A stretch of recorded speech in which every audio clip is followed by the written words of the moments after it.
لا ما عاد يرعبني ظلم يهددني لا شيء أخسره. Bismillahirrahmanirrahim. Assalamualaikum warahmatullahi wabarakatuh. Air susu yang melimpah. Kisah Muhammad kecil. Halimah dan wanita lainnya yang datang ke Makkah sedang mencari kerja memberi jasa menyusui bayi bangsawan Arab yang kaya. Sebagaimana dalam kehidupan modern, babysitter akan mendapatkan bayaran yang tinggi bila dapat mengasuh bayi dari keluarga kaya. Sampai di kota Makkah, Halimah menjadi cemas sebab beberapa wanita Bani Sa'ad yang tiba lebih dulu sedang ancang-ancang mudik karena sudah berhasil membawa bayi asuh mereka. Setelah ia kesana kemari, akhirnya ada juga seorang ibu, yaitu Aminah, yang menawarkan bayinya untuk disusui. Namun ketika mengetahui keadaan ibu muda yang miskin itu, Halimah langsung menampik. Dia dan suaminya berkeliling kota Makkah, tetapi tidak ada satupun ibu yang menyerahkan bayinya kepadanya untuk disusui. Ya, bagaimana mereka percaya seorang ibu kurus yang naik keledai kurus pula akan mengasuh dengan baik-baik mereka? Hampir saja Halimah putus asa, ditambah lagi suaminya sudah mengajaknya pulang meski tidak membawa bayi asuh.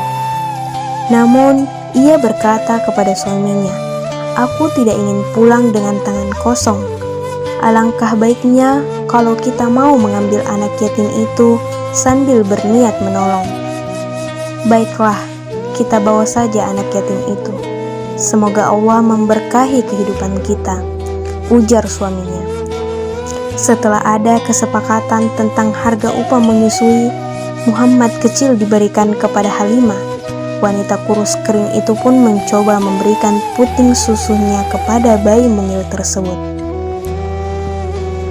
Subhanallah, kantung susunya membesar dan kemudian air susu mengalir deras, sehingga sang bayi mengisapnya hingga kenyang.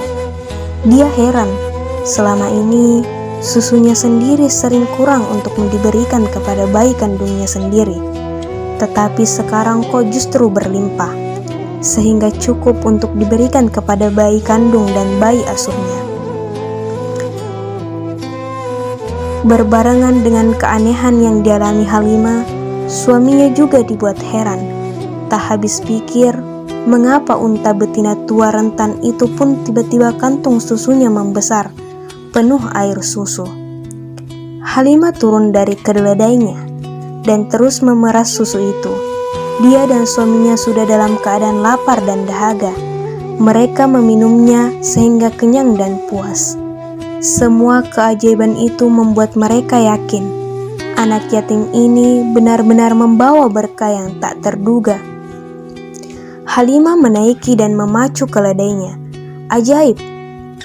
Keledai itu berhasil menyalip kendaraan temannya yang mudik lebih dahulu. Halimah, alangkah gesit keledaimu. Bagaimana ia mampu melewati gurun pasir dengan cepat sekali, sedangkan waktu berangkat ke Makkah ia amat lamban. Temannya berseru. Halimah sendiri bingung dan tidak bisa memberikan jawaban kepada teman-temannya. Sampai di rumah pun anak-anaknya senang sebab orang tua mereka pulang lebih awal dari orang sekampungnya. Apalagi kemudian ayah mereka membawa air susu cukup banyak, yang tiada lain air susu unta tua rentan yang kurus kering itu. Dalam sekejap, kehidupan rumah tangga Halimah berubah total, dan itu menjadi buah bibir di kampungnya. Mereka melihat keluarga yang tadinya miskin tersebut hidup penuh kedamaian, kegembiraan, dan serba kecukupan. Domba-domba yang mereka pelihara menjadi gemuk dan semakin banyak air susunya, walaupun rumput di daerah mereka tetap gersang. Keajaiban lagi, peternakan domba milik Halimah berkembang pesat. Sementara domba-domba milik tetangga mereka tetap saja kurus kering, padahal rumput yang dimakan sama. Karena itulah mereka menyuruh anak-anak mengembalakan domba-domba mereka di dekat domba-domba milik Halimah. Namun hasilnya tetap saja sama. Domba para tetangga itu tetap kurus kering. Muhammad kecil disusui Halimah sekitar 2 tahun. Oleh Halimah, bayi itu dikembalikan kepada ibunya, Aminah. Namun ibunya mengharapkan agar Muhammad tetap ikut dirinya, sebab ia khawatir bayi yang sehat dan montok tersebut menjadi terganggu kesehatannya jika hidup di Mekkah yang kering dan kotor. Maka Muhammad kecil pun dibawa kembali oleh Halimah ke dusun Bani Sa'ad. Bayi itu menjadi balita dan telah mampu mengikuti saudara-saudaranya mengembala domba. Ingat, hampir semua nabi pernah menjadi pengembala. Muhammad saat itu sudah berusia 4 tahun dan dapat berlari-lari lepas dipandang rumput gurun pasir.